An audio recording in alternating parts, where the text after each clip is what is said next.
Diamond worker union Gujarat દ્વારા deputy labour commissioner અને સંયુક્ત નિયામક ઔદ્યોગિક સલામતી અને સ્વાસ્થ્ય વિભાગને આવેદનપત્ર પાઠવી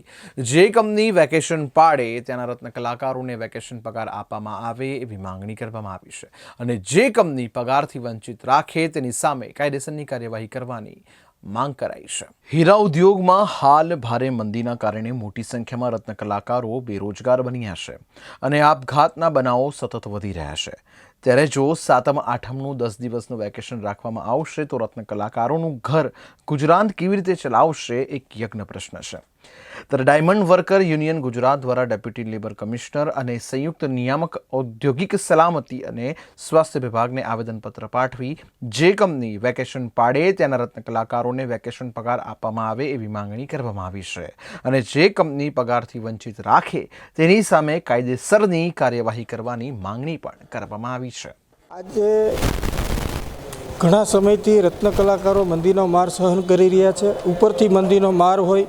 અને મંદીના મારની અંદર અસંખ્ય કારીગરો આર્થિક પરિસ્થિતિ ખૂબ જ ખરાબ હોય તો ઉપરથી આ જન્માષ્ટમીના 10 દિવસના વેકેશનની જાહેરાત અમુક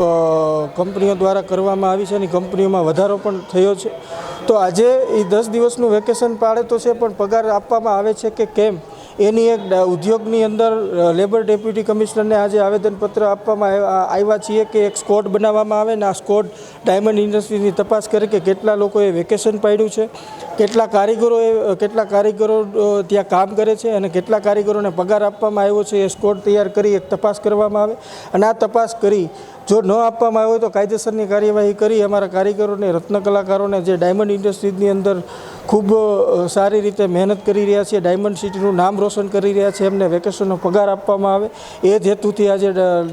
લેબર ડેપ્યુટી કમિશનર અને ફેક્ટરી ઇન્સ્પેક્ટરને અમે રજૂઆત કરવા આવ્યા છીએ।